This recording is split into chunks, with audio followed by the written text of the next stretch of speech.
नमस्कार, बड़ा मुद्दा देख रहे हैं आप। मैं हूं आपके साथ शमशेर सिंह। शिक्षा, स्वास्थ्य, बिजली, पानी, सड़क, रोजगार, इस पैमाने पर जनता चुनती है सरकार। सरकार ने इन मुद्दों पर कितना काम किया, इसके आधार पर तय होता है जनाधार। जनता की कसौटी पर जो खरा उतरेगा वही जीत की चाबी के साथ राज दरबार का दरवाजा खोलेगा। चुनाव से पहले सरकारें जहां अपना कामकाज का प्रचार करती हैं, वह विपक्ष मुद्दों के आधार पर जनाधार बढ़ाने की कोशिश करता है। 2024 के लोकसभा चुनाव की तैयारी तो जोरों पर है, वह विधानसभा चुनाव के लिए भी हरियाणा तैयार हो रहा है। पिछली 2 योजनाओं से सीएम मनोहर लाल के नेतृत्व में प्रदेश सरकार चल रही है, जिसमें एक बार पूर्ण बहुमत से जहां बीजेपी ने सरकार बनाई, दूसरी बार जेजेपी और निर्दलियों को साथ लेकर सरकार चला रहे हैं। वह इससे पहले 10 साल कांग्रेस राज में प्रदेश की कमान भूपेंद्र हुड्डा के हाथ में रही। कांग्रेस से पहले 5 साल का कार्यकाल इनेलो ने पूरा किया, जिसमें सीएम ओम प्रकाश चौटाला रहे। इनेलो से अलग होकर नई पार्टी बनी जननायक जनता पार्टी अपने पहले ही विधानसभा चुनाव में 10 सीटें जीतकर सत्ता की चाबी लेकर चंडीगढ़ पहुंची और दुष्यंत चौटाला उप मुख्यमंत्री बने। दिल्ली और पंजाब में अपनी दमदार मौजूदगी दर्ज कराने वाली आम आदमी पार्टी की नजर लोकसभा चुनाव के साथ साथ हरियाणा के विधानसभा चुनाव पर भी है। तो देश की सियासत के साथ साथ हरियाणा की राजनीति में कई ऐसे पुराने और ज्वलंत मुद्दे रहे जिनके इर्द गिर्द प्रदेश की सियासत घूमती रही। आगामी विधानसभा और लोकसभा चुनाव में कौन से मुद्दों पर घमासान हो सकता है, इस पर आज बड़ा मुद्दा में सियासी दलों के साथ चर्चा करेंगे। मेरे साथ मेहमानों का पैनल जुड़ेगा, उसका परिचय आपसे कराऊंगा। लेकिन प्रदेश की राजनीति में इस वक्त सियासी दलों की तरफ से हुंकार भरी जा रही है, अपने संगठन को मजबूत किया जा रहा है। सरकार जहां अपने कामकाज का प्रचार प्रसार कर रही है, विपक्ष तमाम ऐसे मुद्दे लेकर सरकार को घेरने की कोशिश कर रहा है। कुछ ऐसे बड़े मसले जिन पर आज बात करना जरूरी है, क्योंकि 2024 के विधानसभा चुनाव की बात करें या लोकसभा चुनाव की बात हो, इस स्थिति में प्रदेश में सत्ता की जो चाबी है वो जनता किसको सौंपेगी, उसमें किस पर भरोसा करेगी, उनमें 3 बड़े मुद्दे हैं जिन पर बात करना जरूरी है। सबसे महत्वपूर्ण रोजगार की बात आज करने वाले हैं। इसके साथ साथ प्रदेश की राजनीति में किसान केंद्र में बड़ा मुद्दा रहा है, उस पर भी बात होगी। और प्रशासनिक अमले की तरफ से कैसे जनहित के कामकाज हो रहे हैं, प्रशासन कितनी गंभीरता से सरकार की योजनाओं को धरातल पर उतार रहा है और आम लोगों को कितनी सुविधाएं मिल रही हैं, इस पर सरकार क्या कहती है और विपक्ष के सियासी दलों का नजरिया क्या है, यह चर्चा का विषय आज रहने वाला है। हरियाणा की राजनीति में अगर बात करें, जब से प्रदेश अलग बना है तब से लेकर आज तक 2-3 बड़े बातें जो हमेशा चर्चा का विषय रही हैं, उन्हीं के आधार पर जनता अपने प्रतिनिधि चुनकर भेजती है। हालांकि कभी कभी ऐसा भी दौर आया जब क्षेत्रवाद, जात के आधार पर, इसके साथ साथ ये बात कर लेते हैं जाति, धर्म और संगठन की जहां तक बात आती है उसके आधार पर भी, और कई बार आरोप इस बात के भी लगते रहे कि परिवारवाद की सियासत प्रदेश में हो रही है। लेकिन इस वक्त जो स्थितियां हैं उनमें परिवारवाद कहीं नजर आता नहीं है, लेकिन जो वाद नजर आते हैं उन पर चर्चा करना जरूरी है। रोजगार के मुहाने पर सरकार ने कितना कामकाज किया, सरकार से जवाब पूछेंगे। इसके साथ साथ किसान के मसले पर सरकार ने कितनी गंभीरता से काम किया, यह भी चर्चा का विषय रहेगा। प्रशासनिक अमले पर कितना काम हुआ है, यह भी जानने का प्रयास करेंगे। मेरे साथ मेहमानों का एक पैनल अभी फिलहाल जुड़ चुका है।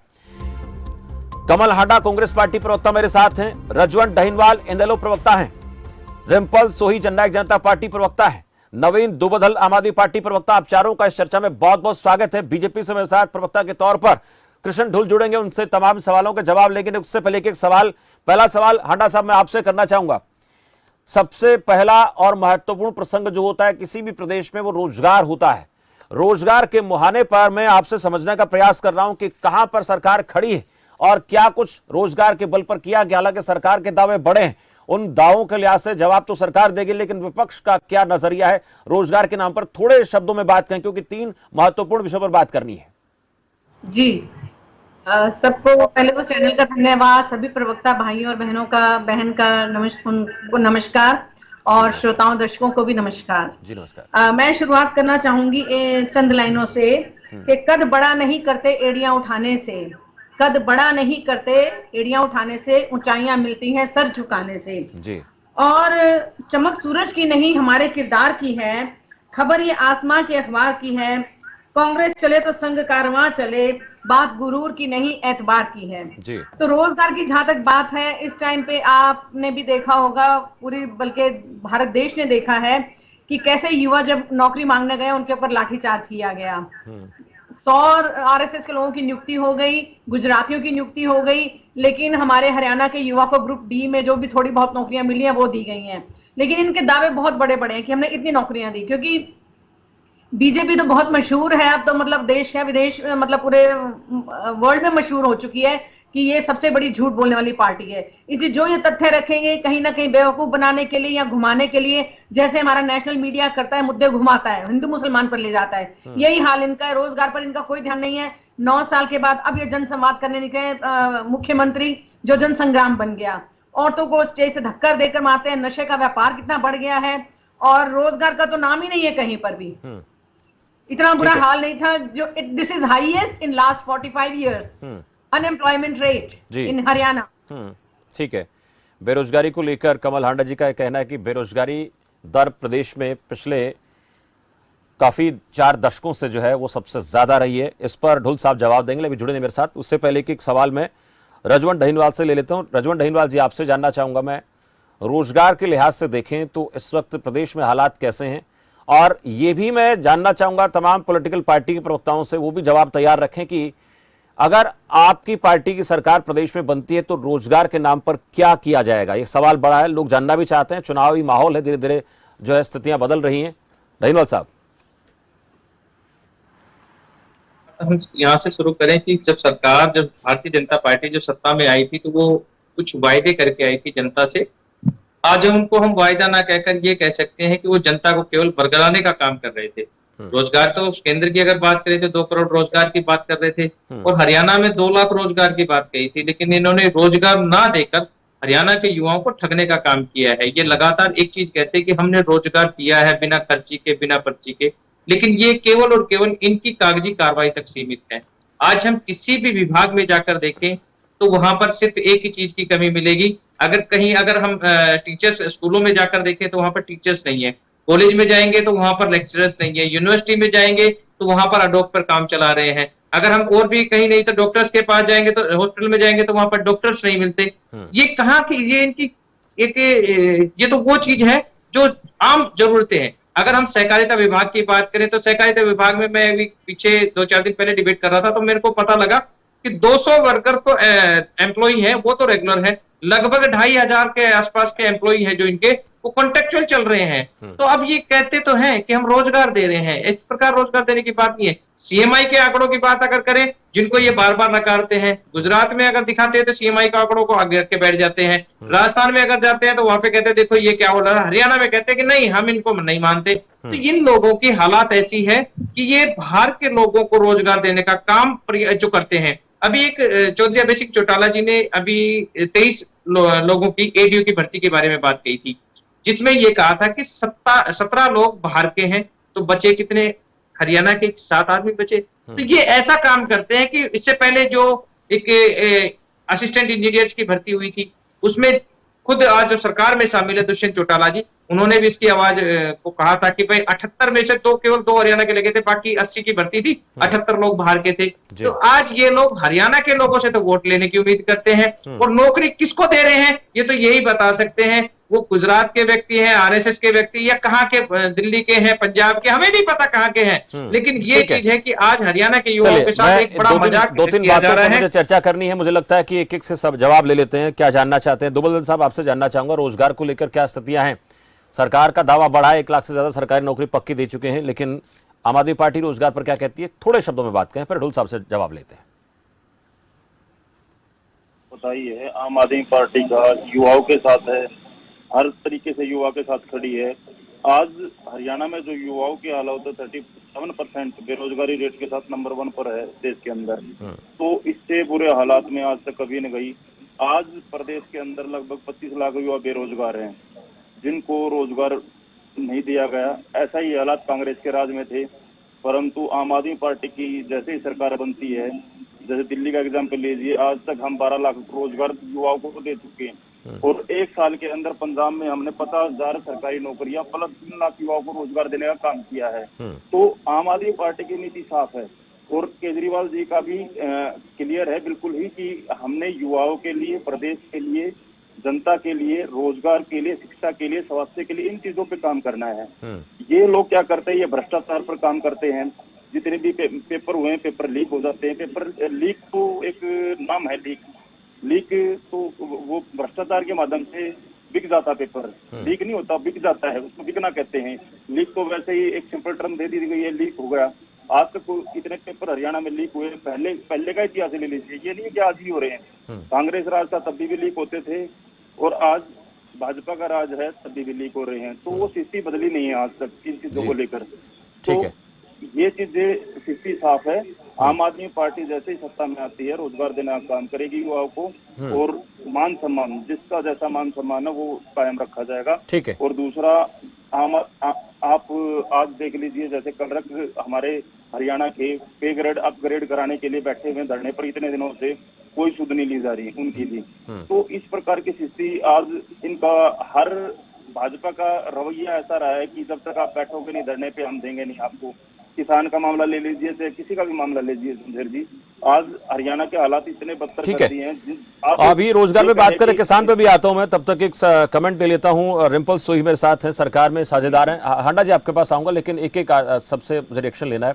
रिम्पल सोही जी, आपसे समझना चाहता हूँ, रोजगार के नाम को लेकर जननायक जनता पार्टी की तरफ से भी बड़े बड़े वादे किए गए थे, लेकिन सरकार में अब साझेदार हैं। आरोप ये लग रहा है कि बेरोजगारी दर प्रदेश में सबसे ज्यादा है। CMI के आंकड़ों की बात अक्सर विपक्ष करता रहा है।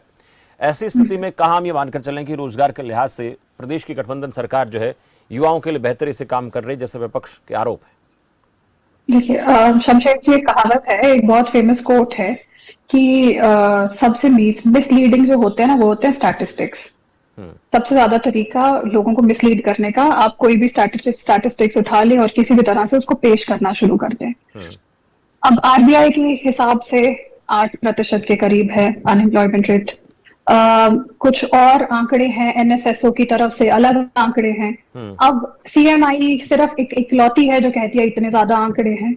जहां तक JGP का सवाल है, हम आए थे सरकार में ये कह के कि हमने इलेक्शन लड़ी थी ये कह के कि हम प्रदेश के युवाओं को हक दिलाएंगे जॉब्स का। तो उसके लिए ही हमने ये 75% जो रिजर्वेशन का जो एक्ट पास किया है, वो इसीलिए पास किया गया था।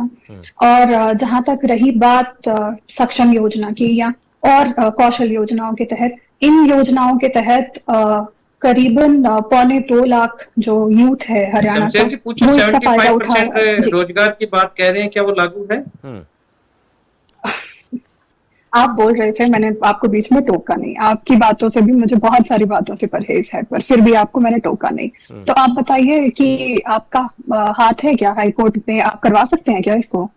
हाईकोर्ट में आप केस लड़ ही सकते हैं, रिप्रेजेंट कर सकते हैं। आप नहीं, तो हमने एक्ट पास किया। आप मुझे एक बात बताइए, एक्ट पास किया हमने कि नहीं?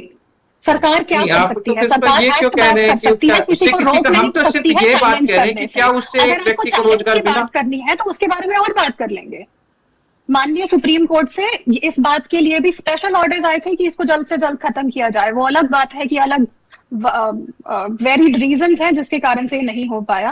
आप इनेलो के प्रवक्ता हैं, मैं समझ सकती हूँ आपकी कुंठा, पर बात यह है कि हम आए थे यहाँ पर ये कह के कि हम ये हक दिलवाएंगे युवाओं को, और हमने वो हक दिलवाया है। एक्ट विधानसभा में पास हुआ है, उसको चैलेंज करने पे किसी को रोका नहीं जा सकता।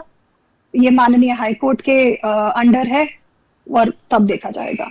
और मैं बात कर रही थी कौशल योजना की, और मैं बात कर रही थी दूसरी योजनाओं की, जिसके तहत जो अनएम्प्लॉयड यूथ है उनको भत्ता भी दिया जा रहा है। और साथ ही साथ अगर भत्ता नहीं तो ये है कि कम से कम आपको 100 घंटे पूरे एक महीने में रोजगार दिया जाएगा।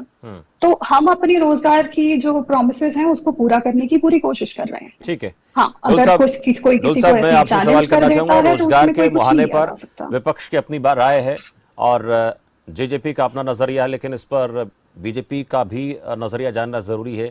एक बड़ा मसला है प्रदेश में रोजगार, और न सिर्फ प्रदेश की बात करें, देश में भी एक बड़ा मसला है रोजगार का। इस लिहाज से देखें तो हम आज हरियाणा जो है वो रोजगार के नाम पर, खासकर उन सरकारी पक्की नौकरियों के नाम पर कहां खड़ा है? आरोप ये लग रहे हैं कि बाहर के लोगों को नौकरियां दी जा रही हैं प्रदेश में। जी शमशेर भाई, सब पैनलिस्ट लोगों को, साथियों को मेरा नमस्कार। कुछ चीजें मैं अभी सुन रहा था और मैंने ये देखा कि हमारे जो साथी प्रवक्ता हैं वो अपनी ही बातों में कंट्राडिक्टरी बयान अभी अभी उन्होंने अपने वक्तव्य में दिए। भाई रजवंत ने उनकी कुंठा तो खैर देख ही लेंगे कि खिसियानी बिल्ली खंबा नोचे वाली नौबत है, वो ना 3 में है ना 13 में है, भतीजा लेके चला गया, राज बन गया, हिस्सेदार आ गया, तो उनका पल्ले कुछ रहा नहीं। दूसरा, उन्होंने जो नौकरियां दी थी वो सिर्फ अपने लोगों को दी थी। 2002 की भर्ती वो ऑलमोस्ट कैंसिल होने वाली है, जिनमें उनके रिश्तेदार है 13-14 HCS ऑफिसर, मैं नाम नहीं लूंगा, सबको पता है, वो उस पर भी कई बार चर्चा हो चुकी है। पर रजवंत जी ने 2 बातें कही कि रोजगार दे नहीं रहे और बेरोजगारी चरम सीमा पे है। फिर अपनी बातों में समअप करते हुए कहा कि रोजगार दे रहे हैं लेकिन गुजरात वालों को और बाहर वालों को दे रहे हैं। तो ये समझ के पता है कि पहले तो ये तय करें रोजगार दे रहे हैं कि नहीं दे रहे हैं। फिर इन्होंने कहा कि कमल हांडा जी हमारी बहन बोल रही थी बेरोजगारी चरम सीमा पे है और भर्तियां हो नहीं रही, झूठ के आंकड़े प्रस्तुत करें। 1,02,000 से ज्यादा नौकरियां हम इस 9 साल के कार्यकाल में दे चुके हैं। मात्र 36,000 नौकरियां भूपेंद्र सिंह हुड्डा के 10 वर्ष के कार्यकाल में दी थी। 60,000 नौकरियां हम हमारी जो विधानसभा 2024 का चुनाव आएगा उससे पहले हम दे चुके होंगे। और कौशल रोजगार के माध्यम से 36,000 लोगों को हम नौकरियां दे चुके हैं कॉन्ट्रैक्ट की। और जो प्राइवेट रिजर्वेशन की बिल की बात जो हमारी बहन रिंपल ने की, उसके माध्यम से भी करीब करीब 2 लाख युवाओं को हम लोग प्राइवेट क्षेत्र में जो कि नए स्टार्टअप कंपनियां हैं उनके माध्यम से ऋण दे रहे हैं। MSME के माध्यम से हमने जो छोटी स्टार्टअप कंपनियां हैं उनको युवाओं को आगे बढ़ाने के लिए 5,000 से 50 लाख रुपए तक का बिना गारंटी का लोन की स्कीम देने वाला हरियाणा प्रथम राज्य है जिसने MSME डिपार्टमेंट के माध्यम से स्टार्टअप में युवाओं को आगे बढ़ाने का काम किया। नवीन भाई ने बड़ी बड़ी बातें की कि 12 लाख नौकरियां इन्होंने दिल्ली में दे दी, 50,000 6 महीने के सरकार में इन्होंने दे दी। हमारी सरकार में भ्रष्टाचार है। इनकी सरकार का डिप्टी CM और हेल्थ मिनिस्टर जो है वो तिहाड़ जेल में छुट्टियां मना रहे, वो भ्रष्टाचार में नहीं गए, वहां छुट्टियां मनाने के लिए गए हुए हैं। और जिस प्रकार से भ्रष्टाचार के आरोप में इन लोगों ने पंजाब सरकार में 4-5 मंत्री पकड़े हैं, वो अपने आप में इस बात का सबूत है कि भ्रष्टाचार है नहीं, कर रहे हैं या करवा रहे हैं। तो ये सारी चीजें, लेकिन मैं आपके सामने हमारे सभी प्रवक्ता साथियों के साथ जो आज बेरोजगारी की विषय पर डिबेट चल रही है, नो डाउट हर साल जो जिस प्रकार से युवा साथी +2 करने के बाद और +2 के बाद कॉलेज और कॉलेज खत्म करने के बाद जो रोजगार की तलाश में निकलते हैं वो बहुत अधिक संख्या में है। उस अनुपात में रोजगार जो है वो नहीं क्रिएट हो पा रहा है। और नई जगह हरियाणा में अगर हम सरकारी नौकरियों की बात करें तो सिर्फ 3.5 लाख प्रस्तावित जो है सैंक्शनड पोस्ट हैं, यानी कि 3 करोड़ के हरियाणा में, सरकार में तो 3.25 लाख ही लगेंगे, जो कि हमारी सरकार लगभग जब हमारा कार्यकाल खत्म करेगी तो उस वक्त तक 10-20 हजार की वैकेंसी बचेगी तो बचेगी, नहीं तो मालमो सारी भर्तियों को पूरा कर चुके होंगे।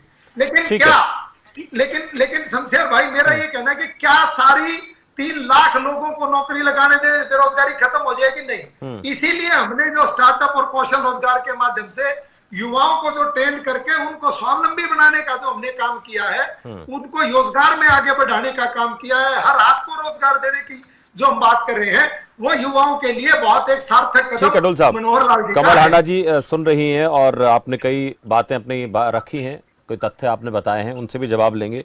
इस पर उनका नजरिया क्या है। साथ साथ मैं किसान के नाम पर बात करूंगा क्योंकि 2-3 मुद्दों में बात करनी थी, वक्त के लिहाज से मुझे थोड़ा सबसे जानना भी है। हांडा जी। जी सर, मैं ये अपने भाजपा के प्रवक्ता भाई को बताना चाहूंगी कि 2019 में 11,02,000 आवेदन आए थे, कुछ पोस्ट वगैरह निकाली थी इन्होंने, पोस्ट इतनी शायद ज्यादा नहीं थी, जिसका रिजल्ट 2020 पे टाला गया। 21 और बताया कि 2-2.5 लाख के करीब बच्चे जो पास हुए हैं। 21-22 में आ गए तो कहते हैं 3.5 लाख, लेकिन वो किसी को नहीं दिया गया अपॉइंटमेंट लेटर, किसी को नहीं दिया गया। ठीक है, अब मैं बात करती हूँ आम आदमी पार्टी के प्रवक्ता की, जो कहते हैं कि उन्होंने 12 लाख लोगों को रोजगार दिया। कोई तथ्य है इनके पास, कोई प्रूफ है इनके पास? नंबर 1। नंबर 2 के 12,500 इन्होंने सिर्फ नौकरियां दी हैं, उससे ज्यादा कुछ नहीं किया इन्होंने। और मैं ये जो कह रहे हैं भाजपा के प्रवक्ता भाई मेरे कि स्टार्टअप से जो है बड़े लोगों को फायदा हुआ है, स्टार्टअप से क्या इनका मतलब, मैं पूछना चाहूंगी पकोड़े तलने से है जो आप कहते हैं रोजगार होता है, या नाली से गैस बनाने का है? आप कितना नहीं, देते नहीं, हैं? पकौड़े तलने की बात नहीं है बहन जी। पकौड़े तो आजकल राहुल गांधी जी कभी मैकेनिक बन रहे हैं, कभी ट्रक ड्राइवर का काम कर रहे हैं। ठीक है, ये बातें तो राहुल गांधी जी बताएंगे कि हमारे प्रधानमंत्री जी की सीट के बाद वो मैकेनिक का काम करना सीखना शुरू कर रहे हैं। बांटते हैं, डोल साहब सुन लेते ज्ञान ज्ञान बांटते हैं, प्लीज सुन लेते हैं। सुनेंगे, सुनिए, ठीक है। तो जो आप कह रहे हैं 35.7% is unemployment rate in Haryana, युवा लाठियां खा रहा है, ये मेरे को ये बताएंगे क्यों लाठीचार्ज हुआ उनके ऊपर? इसका कोई इनके पास जवाब नहीं होगा। कोई भी इनके पास अपनी व्यथा लेकर जाता है, निराश ही लौटता है, चाहे वो पोर्टल का मामला हो, चाहे किसी भी चीज का मामला हो, चाहे रजिस्ट्री का मामला हो, हर चीज में हर फ्रंट पे भाजपा जो है फेल रही है। इसलिए 9 साल के बाद सीएम को जो है जाना पड़ा जनसंवाद करने के लिए सिरसा में, जो कि जन संग्राम में परिवर्तित हो गया। धक्के दिए गए लोगों को, सीएम ने कहा इसको ले जाकर बाहर पीटो, और मतलब एक औरत ने तो अपनी वो दुपट्टा ही रख दिया जो कि अस्मिता का प्रतीक है एक औरत का। ठीक है, अब किसान पे आते हैं। हांडा जी, किसान पे आते हैं, थोड़ा थोड़ा सब पे चर्चा करनी, 2-3 बातें हैं। ठीक है, किसान का भी मैं बता देती हूँ सर, मैं किसान पे भी बात कर लेते हैं।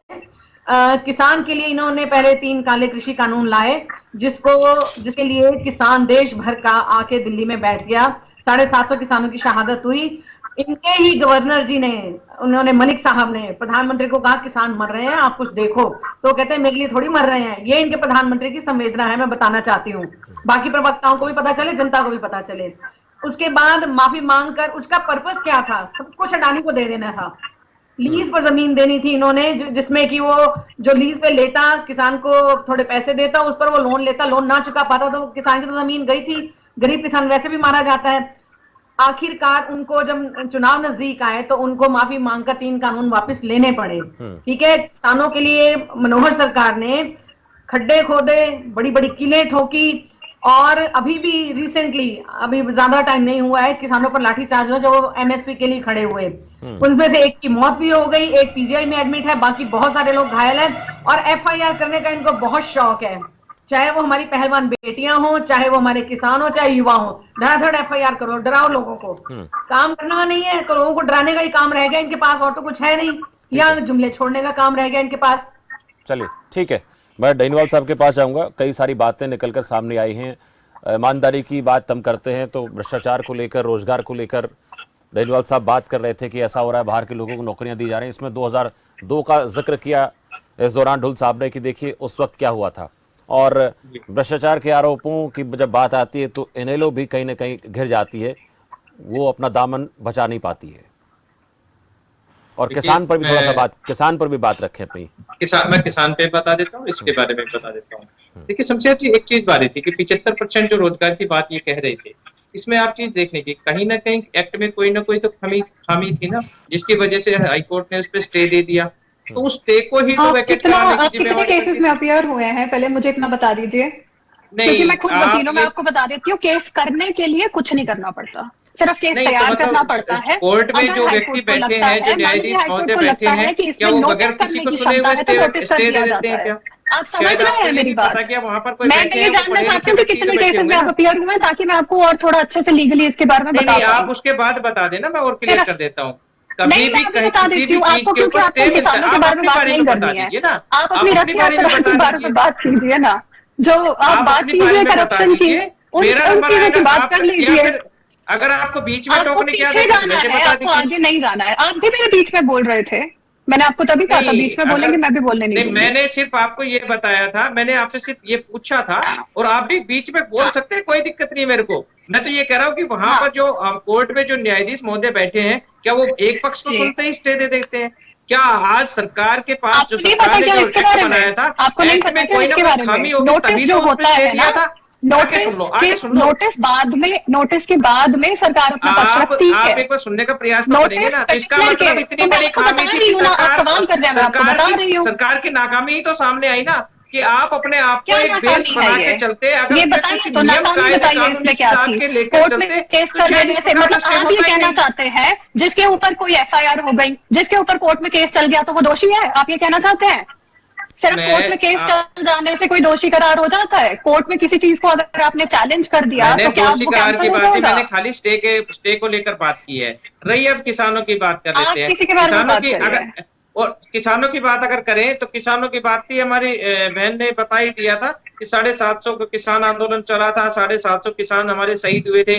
लाठियां तो बेचारे रोज खाते रहते हैं। सरकार ही ऐसी है और बेमौसमी बरसात ने उनको वैसे बर्बाद कर दिया। एमएसपी की लड़ाई वो रोजाना लड़ रहे हैं। एमएसपी केवल और केवल कागजों में ये कहते हैं कि हमने 14 फसलों पर एमएसपी देने का काम किया। एक बार मंडी में जाकर हालात देखिए उनकी। जो 5450 सरसों की बात कर रहे हैं, वो आज 4600 के भाव सरसों बिक्री है। आज की बात बता रहा हूँ, ताजा बता रहा हूँ मैं। और एक चीज और जो दवाइयों के जो खाद बीज के लिए उनको लाइनों में लगना पड़ा, मंडियों में उनकी क्या हालात है, उस चीज के बारे में नहीं बताते। मैं आपको आंकड़ा देते हुए बताता हूँ कि 22 लाख किसान पर 2019 में 43,000 करोड़ का कर्जा था और आज 2019 के बाद आज की अगर हम बात करें तो वो कर्जा 48,000 करोड़ का कर्जा बन गया। तो ये अगर किसान की आमदनी को अगर दुगनी करने की बात कर रहे थे तो आमदनी तो दुगनी नहीं कर पाए, लेकिन हाँ ये है कि उन पे कर्जा बढ़ाने का काम इन्होंने कर दिया। ये बार बार भ्रष्टाचार की बात तो करते थे कि हमने भ्रष्टाचार को खत्म कर दिया, लेकिन कोई इनसे पूछे कि आपके राज्य में भ्रष्टाचार को बढ़ावा कितना मिला। जो काम कोई भी काम अगर कोई भी व्यक्ति, एक साधारण सा व्यक्ति भी जाकर अगर कहीं सरकारी दफ्तर में काम के लिए जाता है तो बगैर उससे सेवा शुल्क लिए कोई काम नहीं होता। और भारतीय जनता पार्टी के लोग ये कहते हैं कि हमारे यहाँ पर सब कुछ काम हो रहा है। ये हकीकत की बता रहा हूं मैं आपको।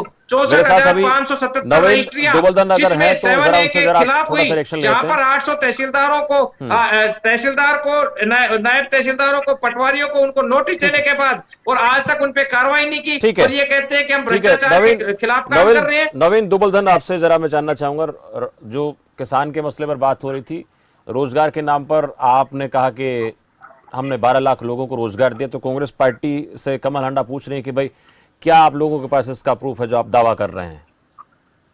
सबसे पहले मैं शमशेर जी नंबर वाइज सबसे पहले मैं बीजेपी प्रवक्ता के सवालों का जवाब देना चाहूंगा। थोड़े शब्दों में बात रखना। उन्हें नहीं, शॉर्ट में देंगे, बिल्कुल शॉर्ट में। उन्होंने कहा कि इनके नेता जेल में हैं। आज इन भ्रष्टाचार किया है इनके नेताओं ने, आम आदमी पार्टी पर दोष लगाया। आज आप जनता भी देख रही है, आप सब लोग भी बैठे हुए हैं। एक ईमानदार व्यक्तित्व केजरीवाल जी राजनीति में आए, उनके नेताओं पर तुरंत इनके लिए कितनी कठिनाई हो गई कि ईमानदार व्यक्ति के आने से। ये सोचिए कि तुरंत अगले ही साल 2 साल 3 साल के अंदर उनके ऊपर भ्रष्टाचार के आरोप लगाने शुरू कर दिए इन लोगों ने। और इतने ही बात नहीं बनी, इन्होंने भाजपा ने अपनी सीबीआई ईडी का दुरुपयोग करके उनके ऊपर झूठी एफआईआर दर्ज करा दी। अब जेजेपी प्रवक्ता एक वकील के तौर पर खुद बता रही थी कि खाली केस लग जाने से दोषी सिद्ध नहीं होते। अभी इन्होंने खुद ही बताया ये चीज, दोषी सिद्ध नहीं होते। झूठा फंसाने के लिए आप केस जरूर डाल दीजिए किसी के खिलाफ भी, वही बीजेपी कर रही है। केस झूठा डाल दिया, नेताओं को झूठा। वरना आज तक कांग्रेस के कितने नेता गए हैं, उन्होंने दबा के भ्रष्टाचार किया। कितने नेता जेजेपी गए, कितने इनेलो गए, कितने कांग्रेस से गए। मैं ये जानना चाहूंगा आप लोगों से। और दूसरी चीज ये है कि जो हमारी बहन कमल हांडा जी बोल रही थी कि भाई क्या प्रूफ है, आप आज पंजाब में जाके देखिए, जो विदेशों में चले गए थे। दिल्ली की बात, आप दिल्ली का डाटा मैं दे दूंगा आपको, दिल्ली का डाटा आपको प्रोवाइड कर देंगे। आपको दिल्ली का 12 लाख रोजगार का डाटा आपको प्रोवाइड कर दिया जाएगा। अब मैं लेके तो बैठता नहीं इतना बड़ा डाटा। अगली चर्चा जब रोजगार पर होगी तो मैं चाहूंगा कि आम आदमी पार्टी जो 12 लाख का दावा करती है, जब कोई भी होगा उसको बाकायदा इन्फॉर्म किया जाएगा कि कांग्रेस डाटा पूछ रही है। नहीं बोलते ना, हम गुमराह करने की कोशिश करते हैं आप लोगों की तरह, और ना हमारा कोई ऐसा मकसद रहता है।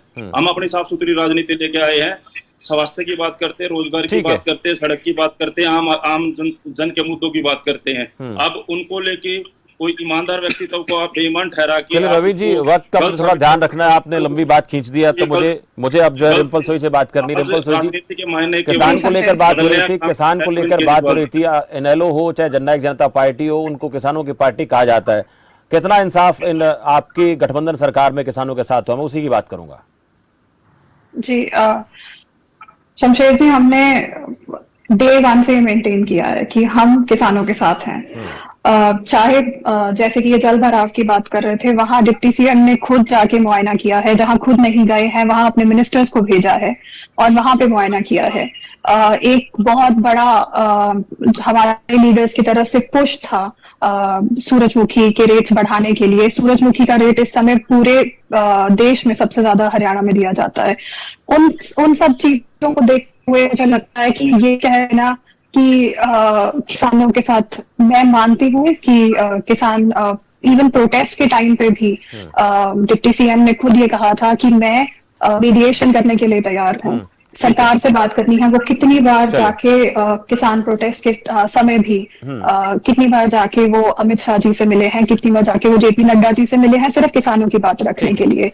गठबंधन में होते हुए भी रिएक्शन लूंगा मैं इसी को लेकर, किसान को लेकर। वक्त का मुझे थोड़ा ध्यान रखना सिंपल जी। डोल साहब, किसान पर बात हो रही है, किसान की जब बात आती है तो कृषि कानूनों को लेकर सरकार घिर जाती है। मैं आपसे जानना चाहता हूँ, किसानों के हित के लिहाज से देखें तो कितना काम है डोल साहब? रजन भाई, मैं काउंटर नहीं करूंगा क्योंकि समय कम है, और मैं राजनीतिक मुद्दों की बात ना करके, जैसे नवीन भाई ने कहा कि सिर्फ आरोप लगा देने से कोई दोषी नहीं हो जाता, तो फिर कानून भी तो है। क्या कारण है उनका? इसका मतलब है आपका न्यायालय पर भी विश्वास नहीं है। न्याय पाना का मतलब भाई वो आपको एक और बात जो हमारी बहन कमल हांडा जी बोल रहे थे कि उन्होंने कहा कि पकौड़े तलने की बात। आपको क्या दिशा निर्देश दिया कि नीरज दफ्तुवार पे क्या कार्रवाई की? 45 करोड़ रुपया घोटाला के नीरज दफ्तुवार ने, उस पर क्या कार्रवाई की आप लोगों ने? अपने मामलों में कार्रवाई नहीं करते। जब आप बोल रहे थे, मैं नहीं बोल रहा था, 45 करोड़ रुपए तो आपने कोठी कोठी पे लगा दिए। आप तो सादगी की मिसाल लेकर के आए थे। 45 करोड़ रुपए आपने सिर्फ सीएम के कोठी आवास में लगा दिए।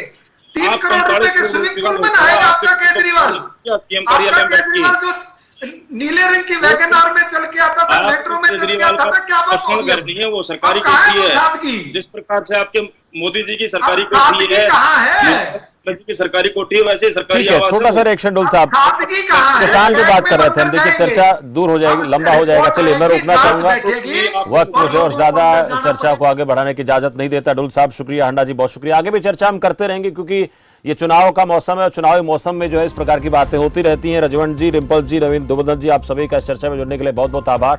3 मुद्दों पर चर्चा करनी थी, लेकिन आज 2 ही मसलों पर चर्चा कर पाए, जिसमें एक महत्वपूर्ण मसला रहा किसान का, उस पर भी और विस्तार से बात होनी चाहिए। एक रोजगार का मसला, कैसा मानना है कि किसानों के लिए हम काम कर रहे हैं और रोजगार के नाम पर प्रदेश में 1 लाख से ज्यादा सरकारी नौकरियां दी गई, लेकिन विपक्ष की बात है, विपक्ष को बात नहीं होती। उनका ये मानना है कि प्रदेश में बेरोजगारी की दर अन्य प्रदेशों के मुकाबले ज्यादा है। और जननायक जनता पार्टी का कहना है कि हमारी तरफ से जो है युवाओं के लिए 75% निजी सेक्टर में आरक्षण दिया गया, लेकिन मामला कोर्ट में विचाराधीन है, तो इसमें हमारी तरफ से प्रयास किया गया। ये तमाम चीजें हैं जो असर डालती है चुनाव पर। अब देखना होगा कि लोग क्या विचार रखते हैं, सरकार की तरफ से जो काम किए गए उन पर भरोसा करते हैं, ये विपक्ष दावे कर रहा है उनके साथ लोग जाते हैं। इसके लिए थोड़ा सा इंतजार कर सकते हैं, लेकिन फिलहाल प्रदेश में चुनावी बयार जरूर बह रही है। नमस्कार।